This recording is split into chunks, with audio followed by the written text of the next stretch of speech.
Hello guys, welcome back to my YouTube channel. So today our topic is basic operations of a computer. कि computer के basic operations कौन से होते हैं जो कंप्यूटर हमारा एक कंप्यूटर परफॉर्म करता है। तो सबसे पहले होता है इनपुट। हम कंप्यूटर को इनपुट देते हैं, यानी कि हम कंप्यूटर में कोई डाटा सेव करते हैं, वो इनपुट कहलाता है। फिर कंप्यूटर उस पर प्रोसेसिंग करता है, फिर उसके बाद वो हमें आउटपुट देता है और देन वो हमारे आउटपुट यानी कि उस इंफॉर्मेशन को स्टोर कर लेता है। तो इसके 4 बेसिक ऑपरेशन होते हैं। सबसे पहले इनपुट, फिर processing, then output and storage.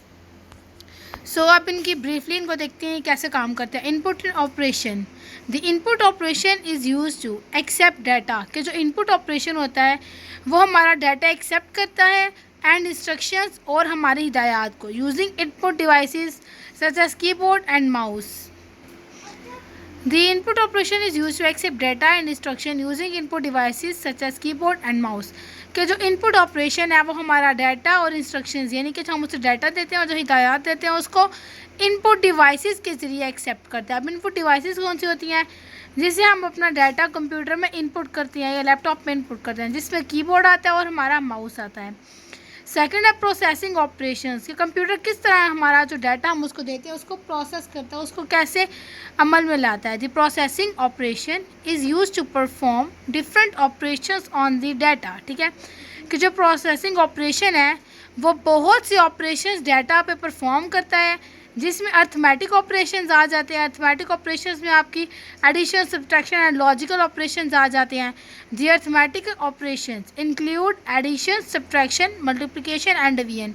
Arithmetic operation जो है वो उसमें addition, subtraction, multiplication and division के 4 होते हैं। और the logical operations include the comparison of different values. ठीक है, वो लॉजिकल ऑपरेशंस जो होते हैं वो हमारे डिफरेंट वैल्यूज़ के दरमियान कंपैरिजन करते हैं। जैसे कि हमारी ग्रेटर वैल्यू कौन सी है, स्मॉलर वैल्यू कौन सी है, असेंडिंग कौन सा है, डिसेंडिंग कौन सा है, ये सारे ऑपरेशंस जो हैं वो लॉजिकल ऑपरेशंस में आते हैं।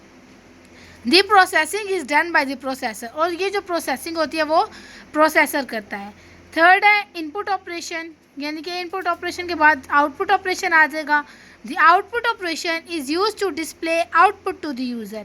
कि जो आउटपुट ऑपरेशन है ये हमारे स्क्रीन पे हमें आउटपुट दिखाता है, यूज़र को आउटपुट शो करता है। The result are displayed on the monitor.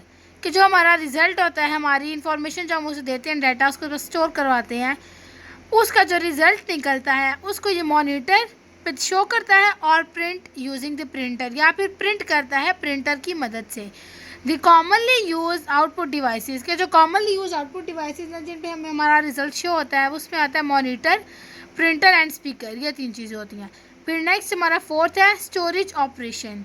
The storage operation is use to store data and information permanently. कि जो स्टोरेज ऑपरेशंस होते हैं वो हमारा डाटा और इन्फॉर्मेशन जो हम उसे देते हैं वो परमानेंटली स्टोर कर लेता है। The commonly use storage devices. के जो हम बहुत ज़्यादा यूज़ करते हैं, आम तौर पे स्टोरेज डिवाइसेस यूज़ की जाती हैं, वो हार्ड डिस्क होती है, CD DVD होती है, USB फ्लैश ड्राइव्स होती है। अब इसके एग्जांपल्स में आ जाएगा the addition of 2 number describe the basic operations of the computer.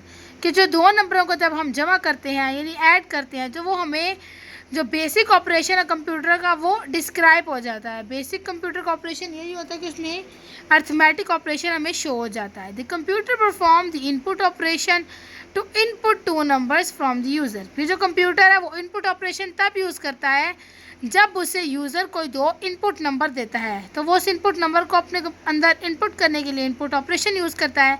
It perform processing operation. फिर वो प्रोसेस कैसे करता है, जब वो उन 2 नंबर्स को ऐड करेगा जो उसे यूज़र ने दिए हुए हैं तो वो उसकी प्रोसेसिंग हो जाएगी कि वो उस पर काम कर रहा है, उसको प्लस कर रहा है। It perform output operation to display the result. और जब वो हमारा रिज़ल्ट हमें स्क्रीन पर दिखाएगा तो वो आउटपुट ऑपरेशन यूज़ करेगा। Finally it perform the storage operations to save the result. और सबसे एंड पे है वो हमारे रिज़ल्ट को सेव करने के लिए स्टोरेज ऑपरेशन यूज़ कर लेगा। इसके बाद I describe the classifications of computer. कि कंप्यूटर को किस तरह क्लासीफाई किया गया है। Computer are classified on the basis of size, speed, processing power, storage capacity and price.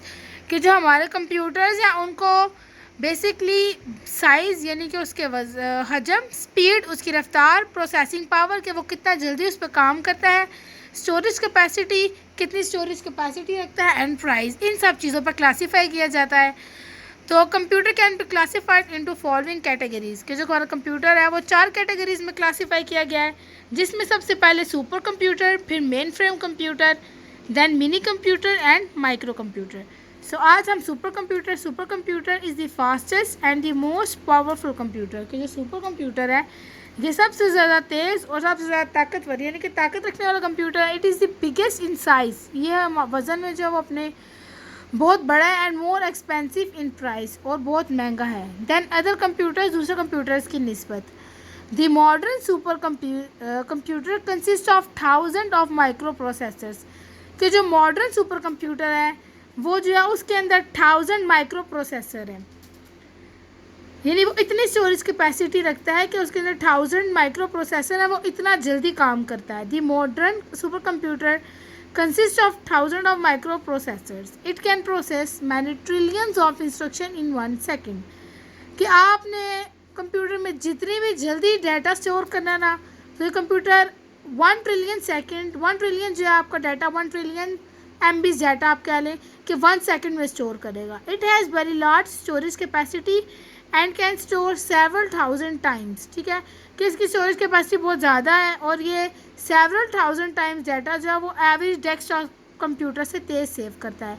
हमारा एवरेज डेस्कटॉप कंप्यूटर जिस स्पीड से डाटा सेव करता है उसको अगर आप 1000 के साथ मल्टीप्लाई करें तो ये उससे भी ज़्यादा तेज़ आपका स्टोरेज करता है, सेव अपना डाटा स्टोरेज को भी कर सकता है।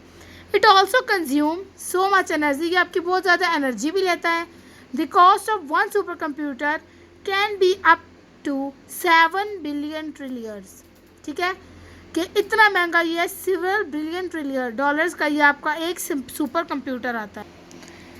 Super computer are use to perform complex task कि आपका जो सुपर कंप्यूटर है ये बहुत से मुश्किल काम भी सर अंजाम दे सकता है। They are use in designing and controlling of complicated machines कि ये जो सुपर कंप्यूटर है ये complicated machine such as rocket और जो फाइटर प्लेन्स होते हैं, हमारे रॉकेट और फाइटर प्लेन्स को डिज़ाइन करने के लिए और उनको कंट्रोल करने के लिए सुपर कंप्यूटर्स यूज़ होते हैं, जिसमें हमारे रॉकेट्स आ जाते हैं और फाइटर प्लेन्स आ जाते हैं। They are also in weather forecasting कि हमारे मौसम के हालात जानने के लिए भी यही सुपर कंप्यूटर्स यूज़ होते हैं। वेपन डिज़ाइनिंग कि हमारी वेपन यानी कि हमारे जो आलात बनते हैं उनके लिए भी यही इस्तेमाल होता है। अटोमिक रिसर्च में भी हमारा यही सुपर कंप्यूटर यूज़ होता है। This task require huge amount of calculation at a very high speed कि ये जो टास्क है, ये जो काम है वो बहुत जल्दी ह्यूज अमाउंट ऑफ कैलकुलेशन, बहुत ज़्यादा कैलकुलेशन उनको बहुत हाई स्पीड पे चाहिए होती है।